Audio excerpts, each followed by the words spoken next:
Um, the Bloomberg administration, as I'm sure you know, instituted a policy about the circumcision practice in the UK as a concern for infants contracting herpes. They've required that the people doing this have people sign parental consent forms that they've been informed of the risks. Are you going to continue, are you going to enforce that policy? We start on that. Okay. Well, as you say, this is a policy that doesn't ban the practice, but it requires that parents be fully informed of the potential risks. There have been some 13 infant deaths in the past decade related to risks associated with exposure to a practitioner who's transmits herpes. So the intention is to keep that in place, but in line with what the mayor just said much more eloquently than I, we have to ensure that people understand the purpose of these regulations. We need to do a better job of listening to their concerns about them and better communicate it.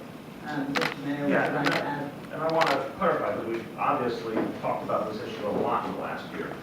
I've said we'll keep it in place while searching for a solution that we think is more effective.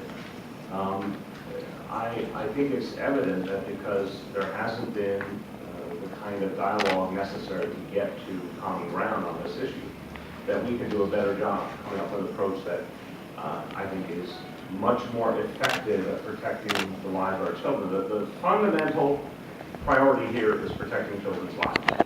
And we've had a very painful week or two in this city, whether it was because we lost children because of traffic fatalities or we lost children because of child abuse. We've lost children this week in a very painful and vivid way. It reminds us of our obligation. So when it comes to this issue, I see it through the same prism. Our job is to protect children. The current approach can be better, and that's what we're going to figure out a way to do with the community.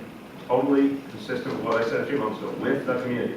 In the meantime, the forms will stay in place while we seek a better path.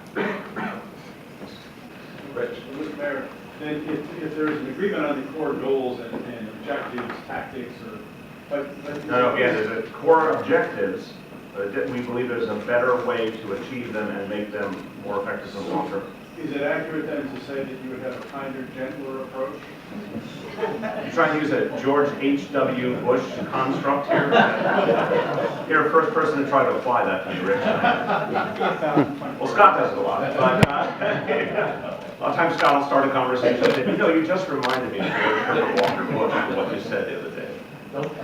Yeah, I said, Scott, there's 1,000 points of light that we are looking at. I think it is about a more community-friendly, community-focused approach, an approach that listens better and that acknowledges. I think there's a beautiful phrase Dr. Bassett just used, with people's consent. The consent of the governed, I believe it's in one of our foundational documents. You're trying to change behavior. Sure, some of it happens through law and regulation. And some of it happens through education. And for example, the subway ads and the TV ads have a place. But something deeper has to happen if you want to work for long term. The Lord knows that's true when it comes to combating domestic violence and violence against women. This is about something more fundamental. And our vision is to go out into communities with every tool we have. We have a lot of tools in the city government.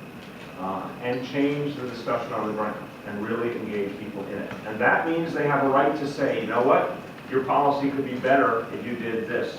Or your policy might work better for our community specifically, if it was in our language, if it recognized a particular element of our culture.